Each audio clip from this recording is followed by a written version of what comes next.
அனைவருக்குமே வணக்கம். சற்று முன் கிடைத்திருக்கக்கூடிய ஒரு மிக மிக முக்கியமான செய்தி ஒன்று வெளியாகி உள்ளது. சற்று முன் ஸ்டாலினுக்கு எதிராக திரண்ட இந்துக்கள், மிகப்பெரிய கலவரம், போலீஸ் குவிப்பு, இது மாதிரி செய்திகள் வெளியாகி இருக்கு. ஸோ இதை பற்றி தான் இந்த வீடியோவில் நாம் முழுமையாக பார்க்க போகிறோம். ஸோ அதுக்கு முன்னாடி நம்ம சேனலுக்கு இப்போ தான் நீங்கள் முதல் முறையாக வந்திருக்கீங்க அப்படின்னா மறக்காமல் நம்மளுடைய சேனலை சப்ஸ்கிரைப் பண்ணி சப்போர்ட் பண்ணுங்கள். ஸோ வாங்க வீடியோக்குள்ளே போகலாம். பார்த்தீங்கன்னா ஸ்டாலின் அவர்களுக்கு எதிராக திரும்பிய இந்துக்கள்னால தான் பார்த்தீங்கன்னா இப்போ தமிழகத்தில் ஒரு மிகப்பெரிய கலவரங்களாக தான் வெடித்திருக்கு.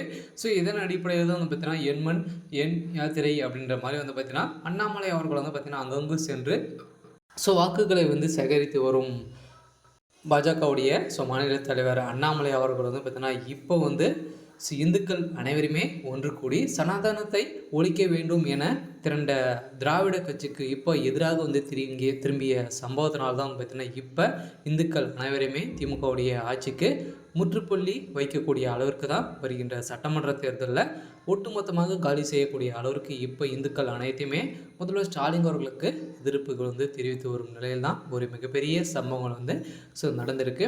இதுக்கே சனாதன வழக்கில் பார்த்திங்கன்னா சிக்கிய உதயநிதி ஸ்டாலின் அவர்கள் பார்த்திங்கன்னா இப்போ அவருடைய ஒட்டுமொத்த கதையும் முடியக்கூடிய அளவிற்கு தான் இப்போ நடந்துட்டு இருந்தாலும் இப்போ பார்த்திங்கன்னா தமிழக அரசு ஸ்டாலின் துணை முதல்வர் உதயநிதி அவர்களை ஒன்றும் செய்யாத அரசு இப்போ இந்துக்கள் அனைவருமே இதுக்கான காரணங்கள் அனைத்தையுமே முதல்வர் ஸ்டாலின் தான் அப்படின்ற மாதிரி எதிர்ப்புகள் தெரிவித்து வரும் நிலையில் தான் இப்போ இந்து மக்கள் அனைவருமே ஒன்று திறந்து அங்கு மிகப்பெரிய கலவரங்கள் வெடித்த சம்பவத்தினால தான் பார்த்திங்கன்னா அங்கு போலீஸ் குவிக்கப்பட்டு அங்கு அடிதடி மோதல்களும் ஏற்பட்டு வந்திருக்கும் நிலையில் உச்சநீதிமன்றம் போட்ட தீர்ப்பால் ஏற்கனவே பார்த்திங்கன்னா ஸ்டாலின் அவர்களுக்கும் உதயநிதி ஸ்டாலின் அவர்களுக்கும் இப்போ பார்த்திங்கன்னா அவங்களுடைய ஒட்டுமொத்த கதையும் முடிந்திருக்கு. இருந்தாலும் திமுகவுடைய அரசு இன்னும் பார்த்திங்கன்னா ஒரு வருட காலமாகவே இருக்குது. அந்த ஒரு வருட காலத்துக்கு திமுகவுடைய ஆட்சி நிலைக்குமா அப்படின்றது தான் பெரிய கேள்விக்குறியாக இருந்தாலும் இப்போ இந்துக்கள்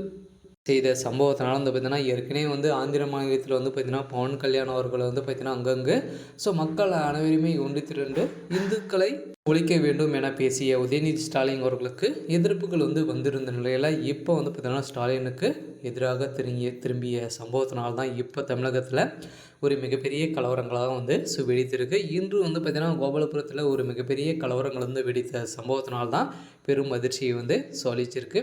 இருந்தாலும் முதல்வர் ஸ்டாலின் அவர்கள் பார்த்திங்கன்னா இப்போ சமீப காலமாகவே பிரச்சனைகள் இருந்தாலும் திமுகவுடைய கூட்டணியில் பார்த்திங்கன்னா இப்போ ஒட்டுமொத்தமாக காலி செய்யக்கூடிய அளவிற்கு தான் திமுக கூட்டணி ஒட்டுமொத்தமாக சுழிந்திருக்கும் சம்பவத்தினால பெரும் அதிர்ச்சியை சொல்லிச்சிருக்கு. இருந்தாலும் என்ன நடக்க போகுது அப்படின்றத வெயிட் பண்ணி பார்க்கலாம். இது மாதிரி செய்திகளை தெரிஞ்சுக்கணும் அப்படின்னா மறக்காமல் நம்மளுடைய சேனலை சப்ஸ்கிரைப் பண்ணிக்கோங்க. தேங்க்யூ.